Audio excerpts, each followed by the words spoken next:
బ్రహ్మం సరిగ్గా కూర్చో, సరిగ్గా కూర్చో. పెళ్లి కూతుర్ని పిలిపించమంటావా?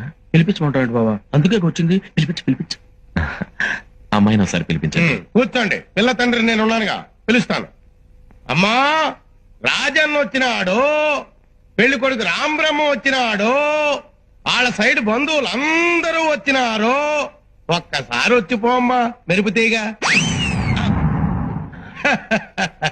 బావా, పెళ్లి కూతురు నువ్వు చూసావా? నువ్వు చూడలేదా? లేదు, వచ్చి శర్మని గడిపోయినట్టుంది కానీ పిల్ల కనపడలా. మా వాడు అమ్మాయిని సరిగ్గా చూడలేదంట, మళ్ళీ ఒకసారి రమ్మంటారా? అట్టాగా. అమ్మా, రాజన్న వచ్చినాడు, పెళ్లి కొడుకు రాంబ్రహ్మ వచ్చినాడు, వాళ్ళ సైడ్ బంధువులు అందరూ వచ్చినారు. ఒక్కసారి వచ్చిపోమ్మా మెరుపుతీగా.